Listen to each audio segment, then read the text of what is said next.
Vamos começar logo. Tia Zora tá com a voz meio esquisita. Desde quarta-feira. Quarta-feira eu tava afônica por conta das turmas da Unirio, né? Então a gente tá aí nos 45 minutos do segundo tempo. E agora a gente começa a aula de coletiva 2, coletiva 3, onde hoje a gente vai abordar o ponto principal de saúde coletiva para a prova da Unirio. Doenças transmissíveis, infecto-parasitárias e a parte de DST e HIV, tá? Qual é a minha aposta para a aula de hoje? Primeiro tópico, HIV, principalmente daqui a pouco a gente vai fazer a correlação da questão dos exames HIVs e a história da gestante, né? A questão de doença transmissível, importantíssima, a parte do protocolo de HIV na gestante, né?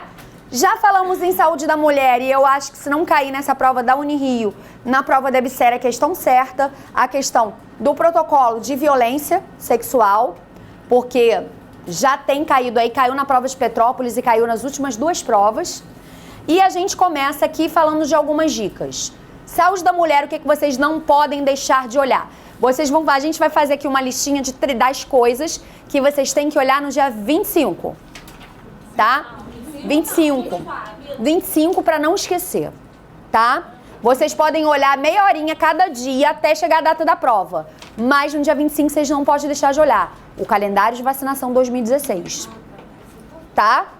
A gente deu ele no domingo e eu espero que vocês não tenham deixado ele para lá.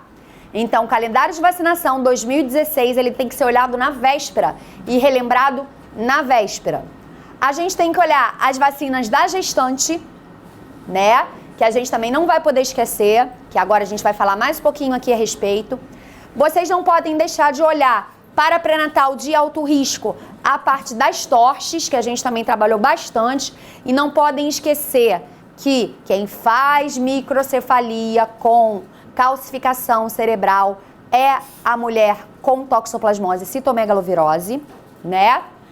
A gente não pode deixar de olhar a rubéola novamente, né? Na mulher também, na gestante, e com as complicações que ela traz da tríade clássica. Cegueira, a parte de microcefalia ou hidrocefalia, a partezinha de surdez e defeitos no fechamento cardíaco, no fechamento das câmaras cardíacas, tá?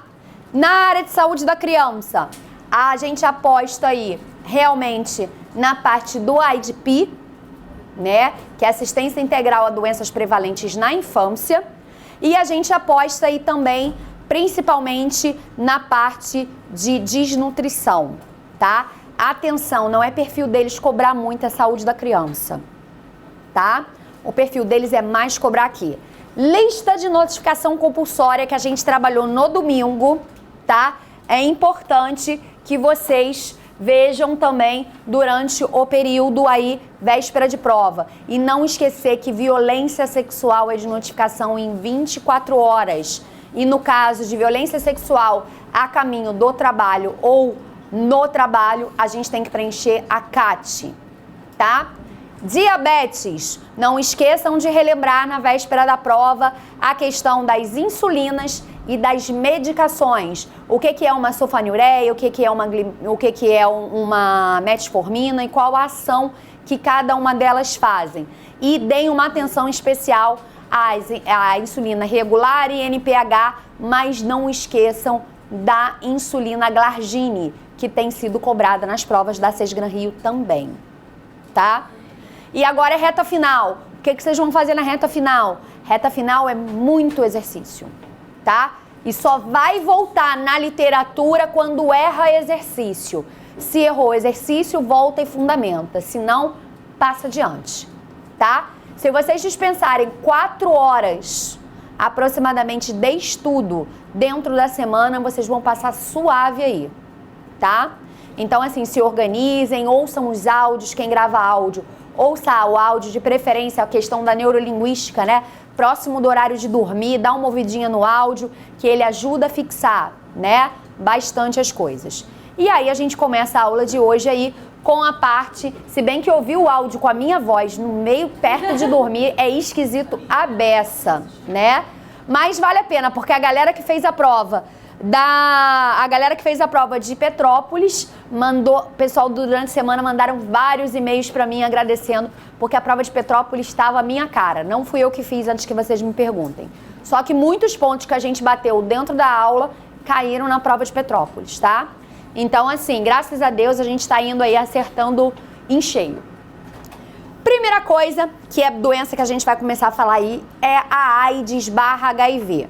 Quando a gente fala em AIDS, em SIDA, a gente está falando de síndrome de imunodeficiência adquirida, onde a gente vai ter aí um conjunto de sinais e sintomas que vai me provar que eu estou tendo um desequilíbrio entre a infecção viral e o meu sistema imunológico e eu já estou apresentando infecções oportunistas, tá?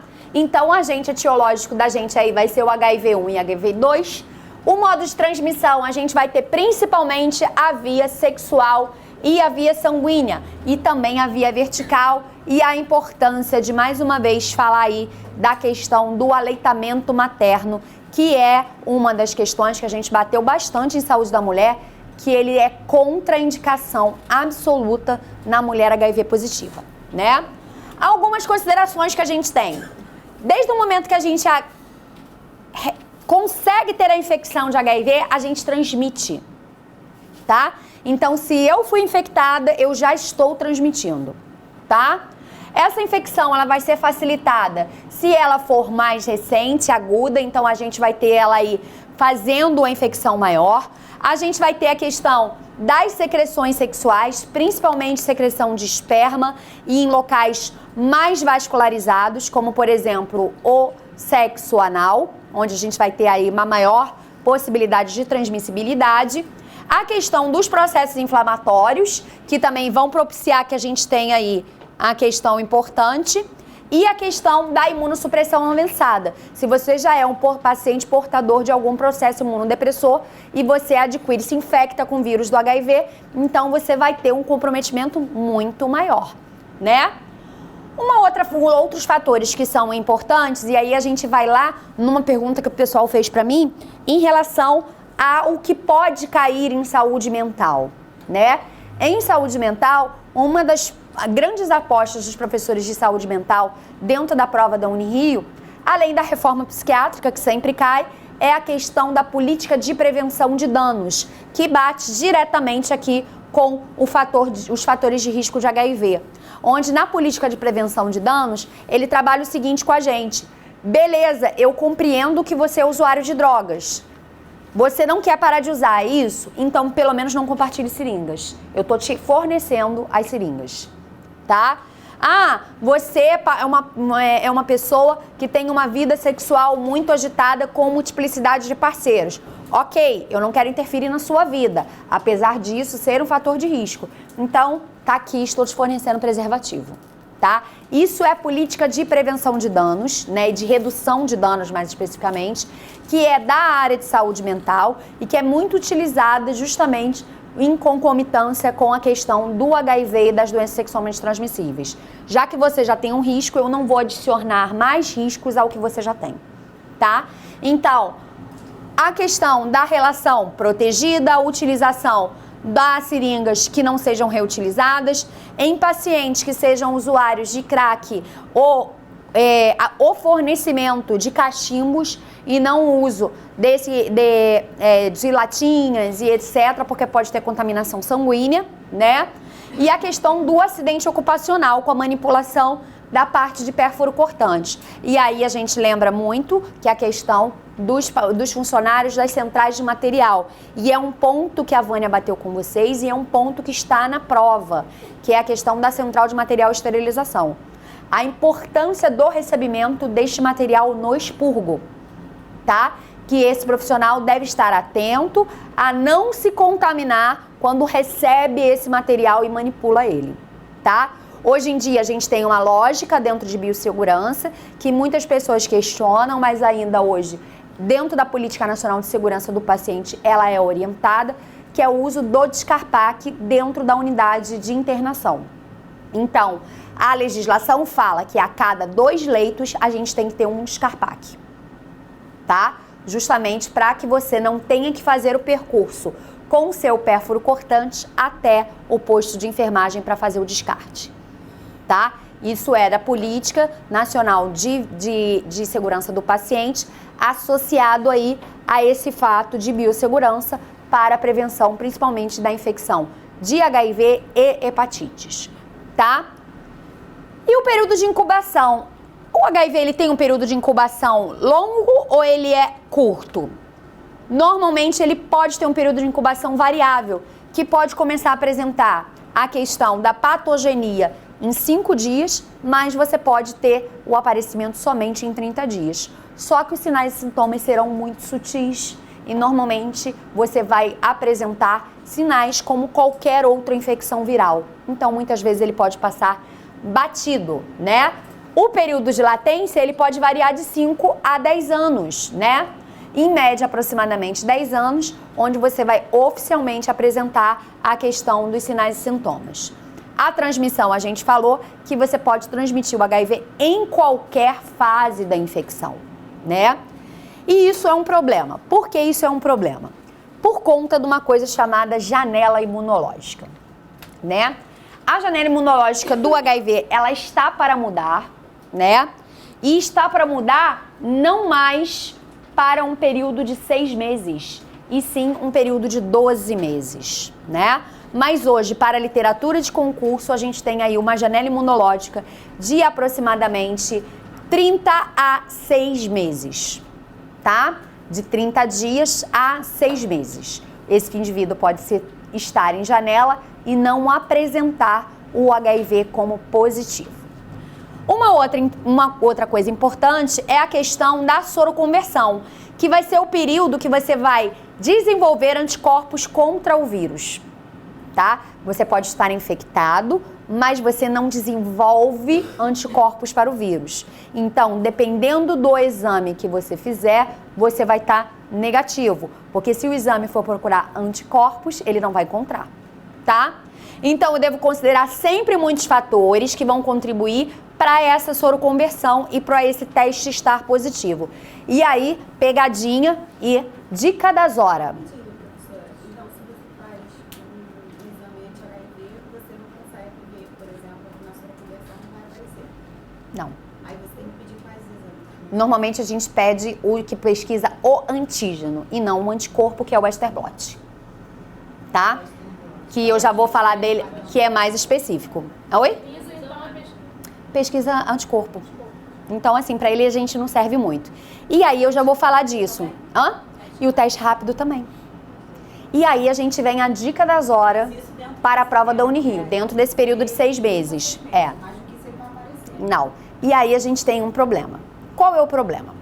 Como a gente sabe que a gente tem 2 tipos de exame, o teste rápido e o ELISA vai procurar anticorpos e o Western blot vai procurar o antígeno.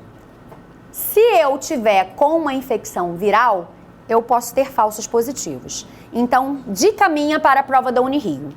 Atenção, gestante que faz a vacina da gripe pode apresentar teste HIV, tanto o teste rápido quanto o teste ELISA positivo 30 dias após ter feito a vacina.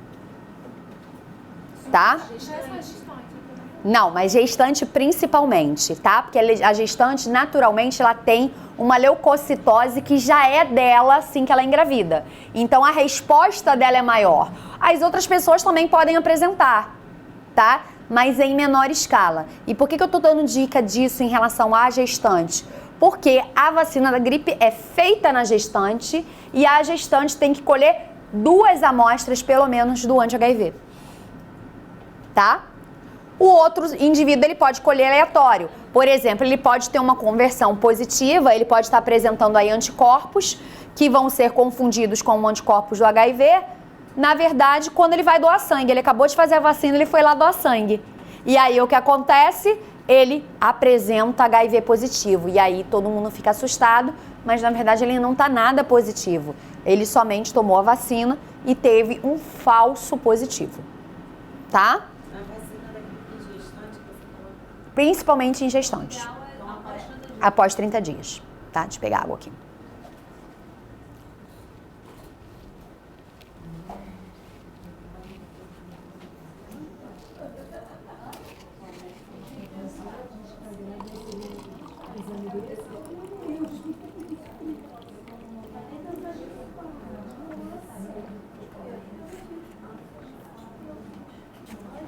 Normalmente, antes da gente coletar a vacina, antes da gente coletar o HIV, a gente pergunta pra ela se nos últimos 30 dias ela fez a vacina da gripe, tá, gente?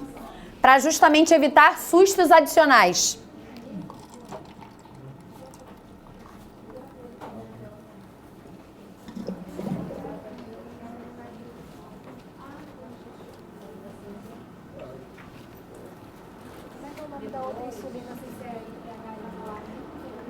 Glardine. Glardine. Falso positivo. Em gestante, como vacina da gripe. Ela dá só no... Só no ELISA. Ah, acho que não, né? Aí o que acontece? A minha gestante desavisada fez a vacina da gripe e coletou o teste HIV 30 dias depois e não falou nada para o obstetra. O que vai ser feito? Vai ser chamado para coletar nova amostra, mas não vai se falar para ela o porquê. Deu um problema com a sua amostra, a gente gostaria que coletasse outra amostra sua. Por acaso, só perguntando, a senhora fez alguma vacina durante esse período? A DPTAzinho, a vacina da gripe? Ah, sim, eu fiz a vacina da gripe. Sabendo disso, o que eles vão fazer? No novo exame, eles não vão fazer ELISA. Eles já vão fazer direto o Ester Blot e vai ver que é um falso positivo. Tá? Então, a gente vai ter aí as infecções, né? Que vão ter as manifestações tanto de infecção aguda quanto de infecção crônica. Na infecção aguda, a gente já falou que os sinais e sintomas são extremamente sutis, né? E normalmente o diagnóstico dele é sempre muito baixo, né? Há um índice de suspeição. Normalmente ele vai se caracterizar por uma viremia elevada e depois uma resposta imune intensa e depois uma queda no CD4. Durante esse pico de viremia, a gente vai ter uma diminuição rápida desses linfócitos CD4.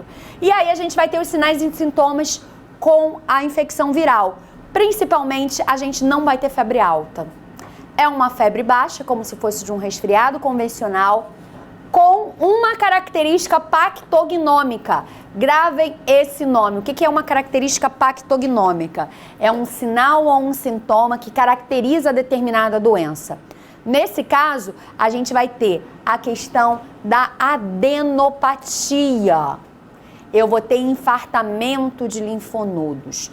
Toda vez que eu tenho uma infecção inicial se manifestando no HIV, eu tenho febre baixa e infartamento de linfonodos. Só que juntamente com isso, você vai começar a ter um infartamento de linfonodos que não é linfonodo inframandibular ou infraauricular. São linfonodos de verdade. Então, ele pode ser caracterizado como, por exemplo, com um sintoma específico da disfagia.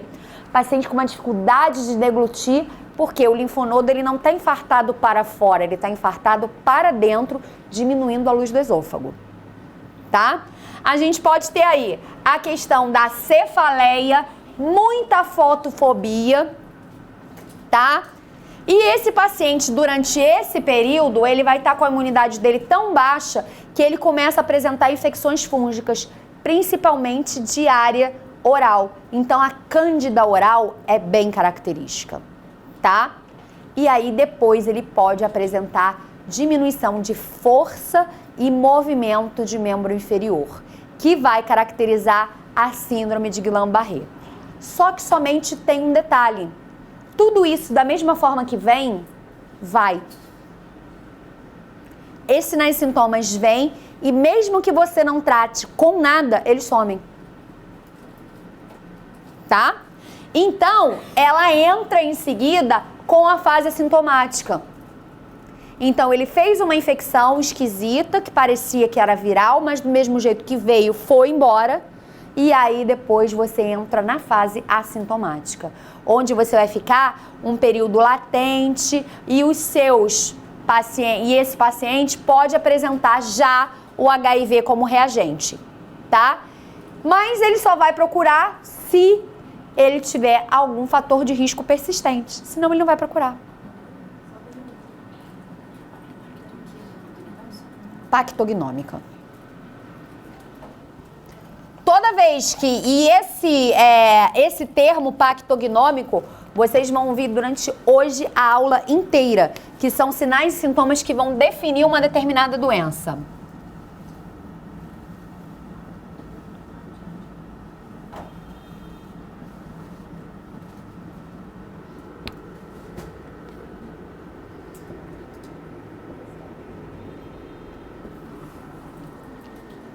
Diante disso, ele vai ficar aquele períodozinho lá com a infecção assintomática, porém ele tem um infartamento ganglionar.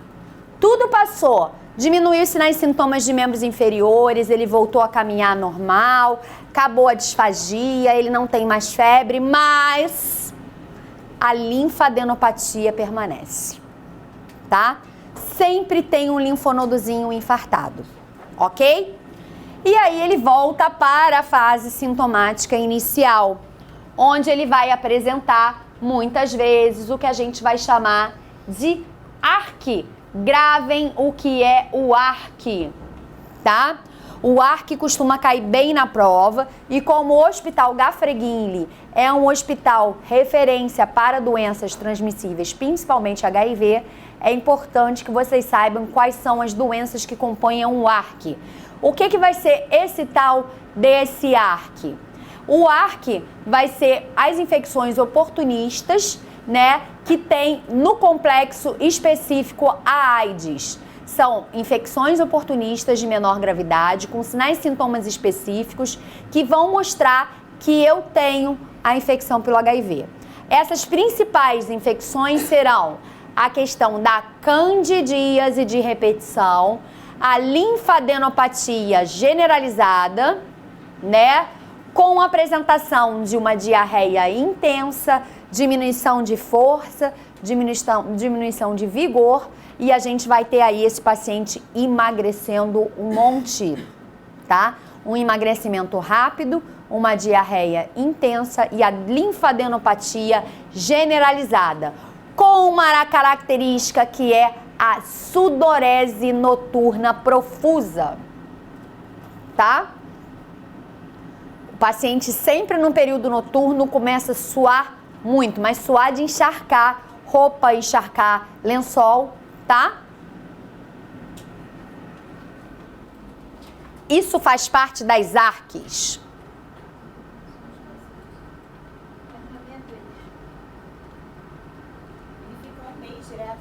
Um mês direto, não cessa.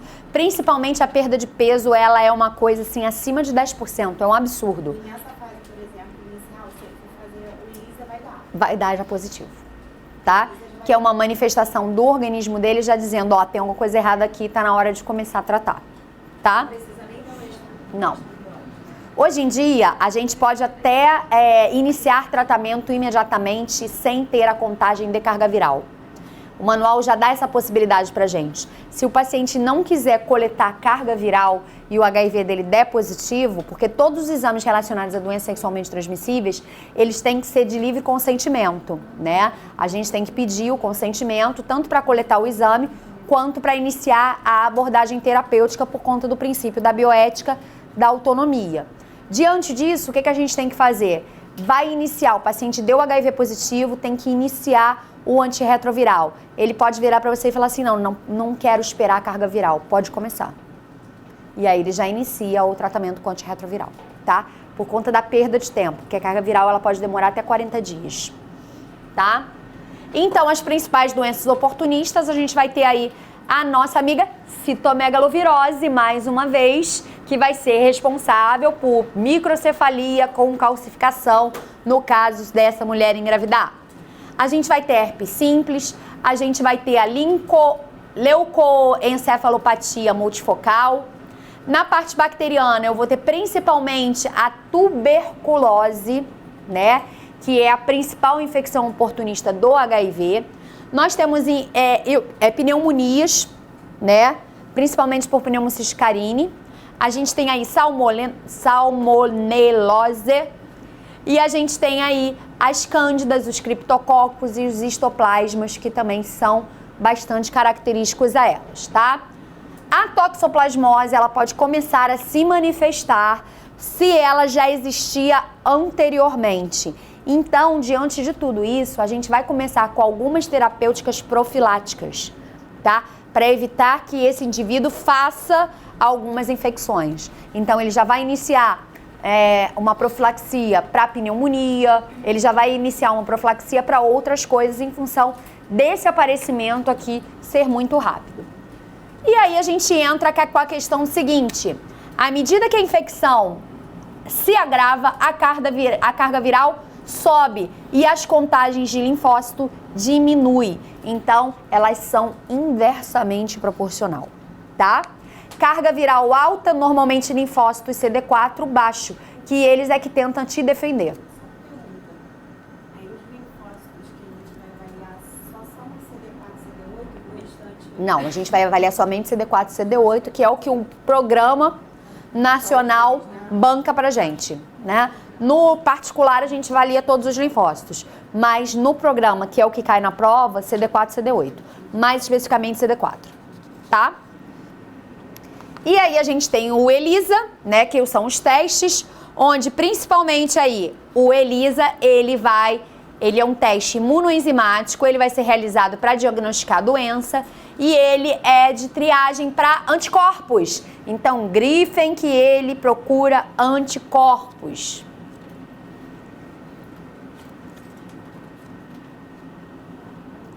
E ele é sensível e ele é específico. Diante disso, é comum ele dar o positivo.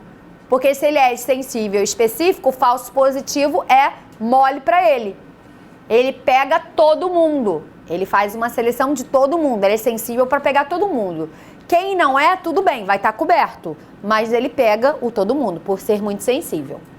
A gente tem o teste rápido, que ele também vai fazer a verificação de anticorpos, tá? Ele preferencialmente é adotado nas populações que moram em lugares mais difíceis e ele é utilizado no aconselhamento pré e pós-teste da parte de abordagem sindrômica das DSTs.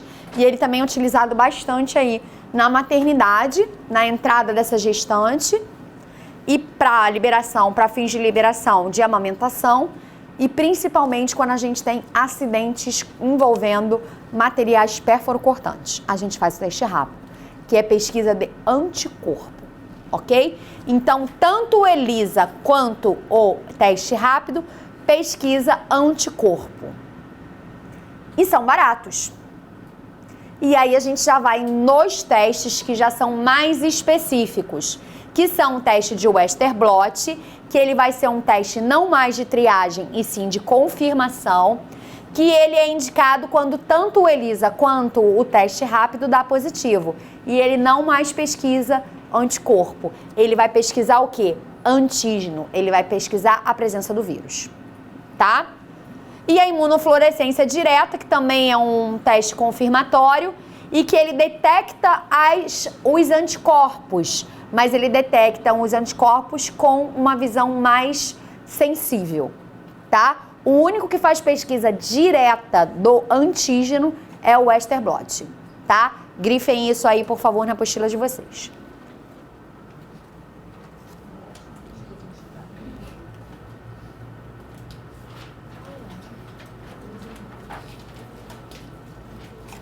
E aí deu ruim, o teste deu positivo. O que fazer?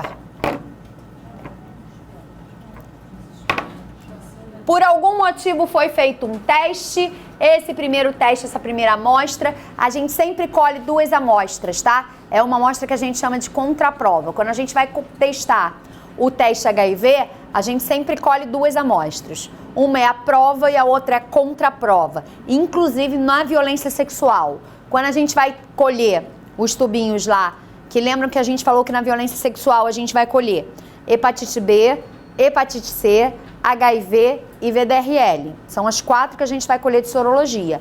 A gente não vai coletar 4 tubos. A gente vai coletar 8. Um é a amostra e o outro é a contraprova, tá? Então, eu fiz lá o meu primeiro teste deu positivo, tá? Caramba, o teste deu positivo. O que a gente vai fazer? A gente vai fazer a avaliação dessa amostra. Então, eu vou pegar o outro teste, e o que seria a contraprova, e vou testar também. Se as minhas duas amostras derem positivas, o que a gente vai fazer? A gente vai testar a segunda etapa, que a segunda etapa seria com essa imunofluorescência direta, que a gente vai testar. Se der negativa, eu faço o Western blot, tá? Se der positiva, a gente também faz o Western blot para confirmação, tá? Então, a regra é, deu positiva, a gente vai testar mais 2 vezes para poder confirmar e iniciar a medicação, tá?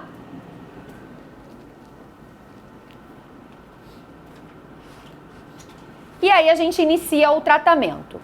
Para que a gente vai tratar o paciente? Qual vai ser o objetivo do tratamento do paciente HIV?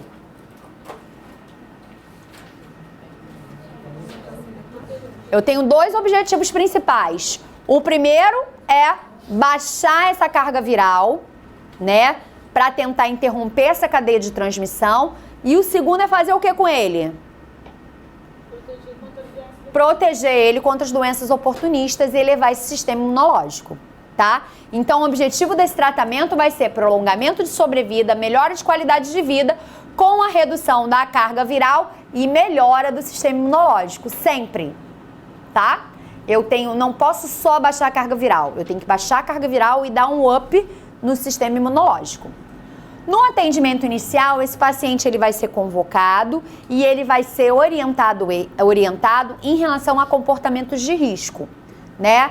Então, o uso do preservativo, não doar sangue, não compartilhar seringas e falar para ele que ele precisa iniciar esse tratamento por uma questão de melhora dessas condições dele. Dependendo do resultado do exame clínico, a gente vai começar com algumas baterias de exame para testar como está esse sistema dele. Por que a gente vai fazer isso? Vocês lembram lá que também na mulher vítima de violência, ela quando inicia o tratamento de antirretroviral, primeiramente a gente dá uma olhadinha nela, como é que funciona, como é que está o hemograma dela e como é que está a parte de enzimas hepáticas? Pois é, eu preciso saber se ele já não tem algum tipo de problema nessa região.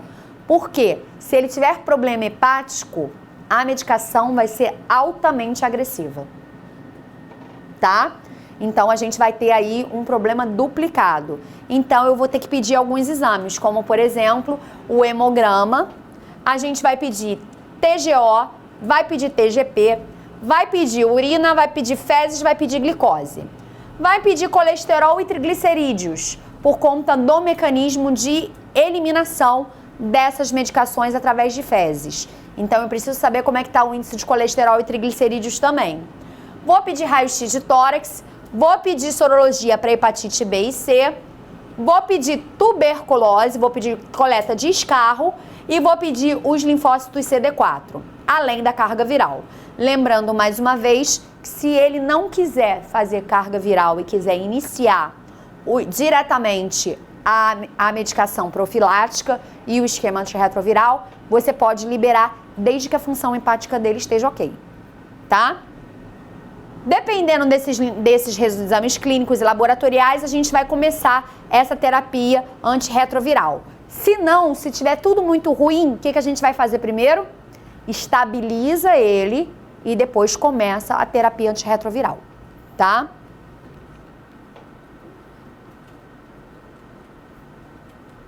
E aí vai ser definido os esquemas antirretrovirais.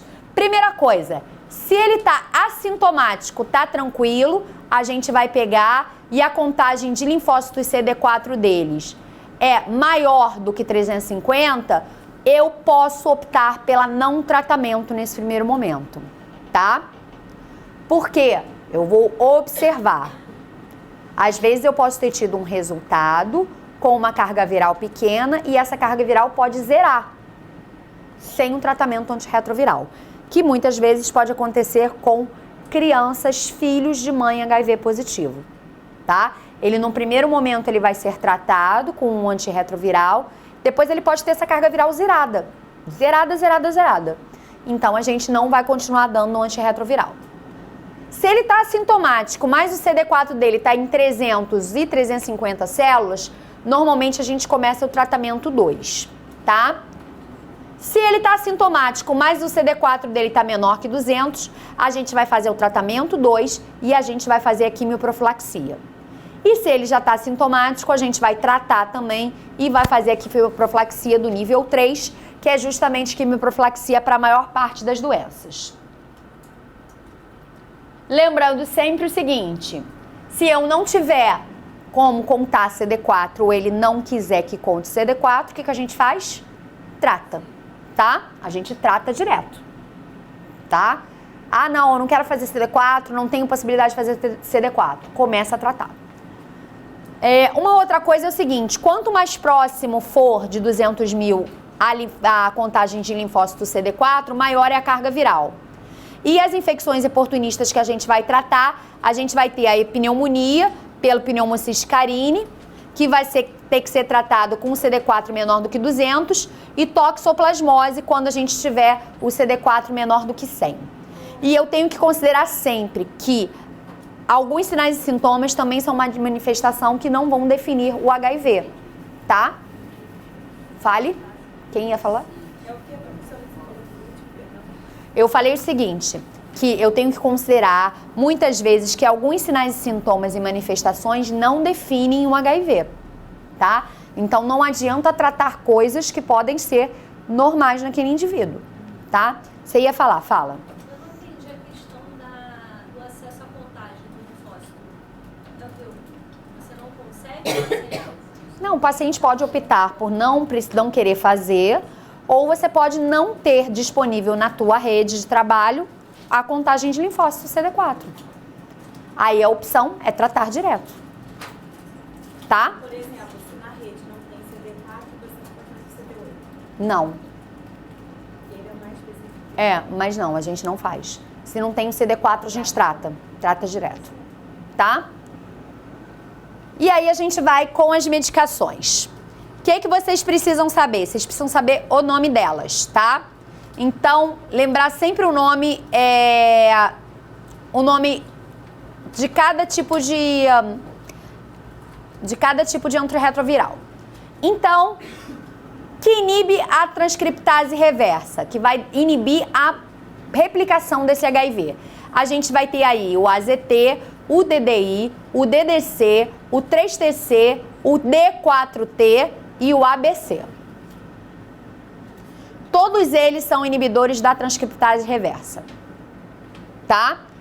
Quem inibe a protease, ele sempre termina em vir, que vai ser o indinavir, ritonavir, saquinavir, nefinavir e amipenavir, tá? Então, o que parece uma sopa de letrinha na prova, ele é inibidor da transcriptase reversa. Tudo que termina em vir é inibidor de protease, tá?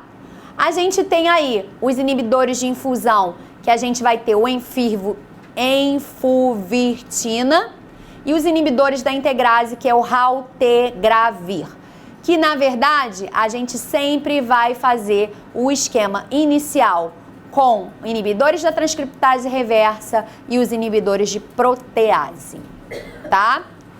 Em relação ao esquema geral recomendado, a gente vai ter aí o esquema geral recomendado, a gente vai fazer o 2-IT-RN mais o IT-RNN, que vai ser sempre os inibidores da transcriptase reversa com o inibidor de protease.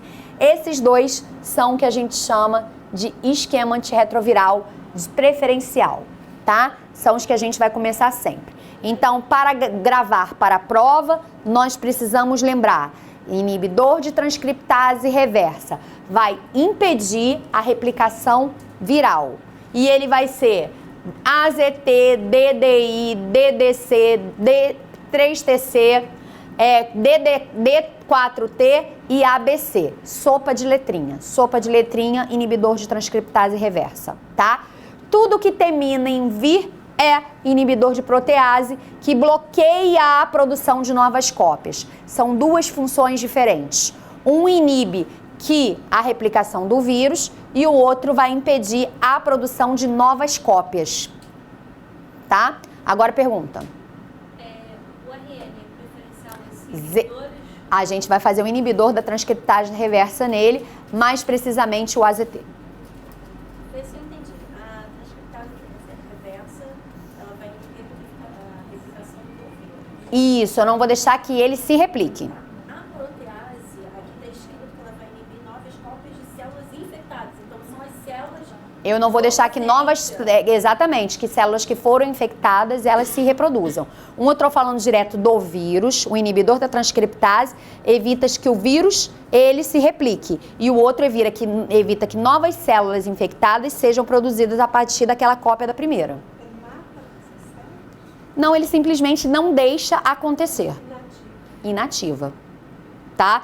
Por isso que ele é o esquema preferencial. A gente sempre trabalha conjunto, inibindo dois... Ele marca o citoplasma das células. Exatamente. Elas não conseguem se reproduzir. Tá? O esquema você não precisa saber. O esquema que você precisa saber é o esquema do AZT. E o que você precisa saber em relação a AZT? Você precisa saber que a gestante, durante o processo dela, ela vai fazer o antirretroviral. Tanto o inibidor da transcriptase reversa e muitas vezes também um inibidor ali de protease. Legal. E aí durante essa gravidez ela vai começar a ser tratada a partir da 14ª semana. E vai tratar até o fim da gestação com medicação via oral. Quando ela entra em trabalho de parto, eu não trato com medicação oral, eu trato com medicação venosa. Se ela tiver menos de 100 cópias, né? O que a gente vai fazer? A gente pode deixá-la ter o parto normal, desde que esse parto normal seja o famoso parto impelicado. Vocês lembram o que é o impelicado? Dentro da bolsa amniótica. Eu não posso permitir a ruptura desta bolsa amniótica e eu vou ter que clampear esse cordão precocemente e dar um banho bem dado neste neném ao nascer. Que depois ele vai começar a fazer o AZT via oral. Tá? Então, de medicação para vocês precisam saber duas coisas. Primeiro, saber o que é uma transcriptase reversa e o que é o inibidor de protease. E o segundo, vocês precisam saber a questão da biossegurança em caso de acidente com pérfuro cortante, o que vai se fazer de exposição, né, pré-exposição, e a questão da lógica do atendimento da mulher vítima de HIV. Tá? A história da nevirapina, que a gente também faz. Oi? Com a criança com IgM. Faz o AZT, mas nevirapina. A nevirapina vai ser para poder evitar infecções oportunistas já. Tá? Vai dar uma levantada nesse sistema imunológico para evitar, exatamente, para evitar que ele pegue infecções oportunistas ainda na maternidade. Professora, Tá. o parto normal ainda continua quem tem HIV distóxico. O parto normal é só quem tem abaixo de 100 mil cópias. 100 mil cópias, continua a mesma coisa, tá? E essas medicações, elas são horrorosas em termos de efeitos colaterais, né, gente? Quais são os efeitos colaterais que elas dão? Diarreia, vômito, dor de cabeça intensa. A gente vai ter aí a questão do rush cutâneo, da insônia e sinais e sintomas de depressão, tá? Por quê? Porque elas vão diminuir a serotonina, tá? As medicações do anti-HIV, elas diminuem a serotonina. E aí, automaticamente, você pode apresentar sinais e sintomas de depressão. Eu já vi uma questão numa prova que fala justamente associando a questão do sinal da depressão à questão do diagnóstico, mas não, é por conta do antirretroviral, tá? O antirretroviral que faz esse trabalho e diminui aí a nossa serotonina circulante. Por isso que é orientado que sempre o paciente que está fazendo medicação HIV, ele faça o quê? Ele faça atividade física, tá? Para melhorar um pouco essa situação e às vezes ele inclusive vai ter que entrar com medicação mesmo, tá? Bem, os coquetéis, eles são extremamente danosos, tanto na parte renal quanto na parte hepática. Eles, inclusive, podem levar a hepatite medicamentosa, tá? Então, a gente tem que ter muito cuidado. Em relação a medidas de controle, a gente vai ter que pensar na transmissão, e a gente vai evitar a transmissão sexual através das relações com o uso de preservativo, e aí vem a primeira pegadinha. E se os dois forem HIV positivo? Use igual, porque a carga viral pode ser diferente, tá? Prevenção de transmissão sanguínea através de transfusão, injeções, uso do equipamento de proteção individual para todo mundo e a questão da prevenção da transmissão materno-infantil com a medicação da mãe iniciando com 14ª semana. E a pessoa que tem HIV, ela não pode doar material para clínicas de fertilidade, nem óvulo, nem espermatozoide, tá? Apesar deles testarem sempre todo mundo.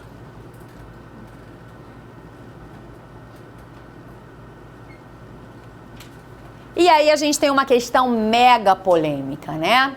Que é a questão da quimioprofilaxia após o acidente ocupacional com material biológico. Quando é que a gente faz? Teve um acidente pérfuro cortante. Quando é que eu vou iniciar de cara o antirretroviral? Quando a fonte é desconhecida, que eu não tenho como testar, né?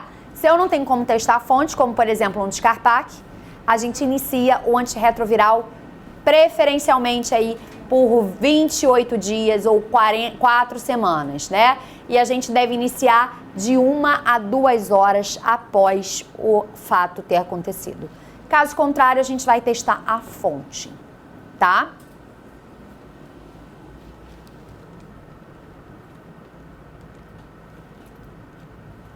E aí a gente já vinha falando, mas agora a gente só vai sistematizar em relação a essa mulher que está gestante e que tem HIV. O que a gente vai fazer? A profilaxia da transmissão vertical, ela vai iniciar justamente para que essa mulher não transmita esse HIV verticalmente.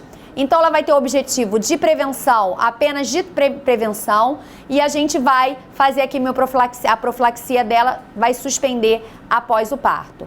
O início do esquema tem que ser precoce, normalmente na 14ª semana de gestação, tá? Inicia na 14ª semana e a gente vai ali até o finalzinho da gestação, tá? O tratamento dela, isso é a prevenção, tá? E para tratar, o que a gente vai fazer para tratar? A gente vai ter que tratar essas mulheres na gestação da seguinte forma. A gente vai avaliar a repercussão dela, tem que ter a contagem de CD4 e temos que ter a contagem ali da carga viral. Toda vez que a carga viral for superior a 100 mil cópias, eu não posso ter parto normal, tá? Então, como é que a gente vai recomendar aí a terapia em gestante? Profilaxia, 14ª semana. E se for tratamento? Após a 28ª semana de gestação, a gente vai avaliar. Ela é assintomática, sem a contagem de CD4 disponível? A gente coleta o sangue e inicia a profilaxia para transmissão vertical, independente desse contato. Se ela está entre 14 e 28 semanas, está assintomática e o CD4 dela está maior do que 350, a gente vai fazer a profilaxia combinada, tá? Independente da idade gestacional, se ela tiver assintomática abaixo de 350 células, a gente vai tratar e vai fazer a quimioprofilaxia, tanto para pneumonia quanto para toxoplasmose. E se ela já tiver sintomática, a gente vai tratar e vai fazer a quimioprofilaxia para pneumonia e toxoplasmose, tá?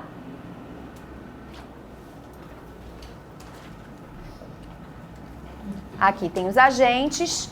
Dentro do parto, a gente já falou que a gente vai fazer a medicação venosa, né? Iniciaremos ali 3 horas antes da cesárea eletiva e vai manter isso até o clampeamento do cordão umbilical, que vai ser imediatamente após a retirada desse bebê dali. Eu já terminei, ele já saiu, eu já tô clampeando o cordão.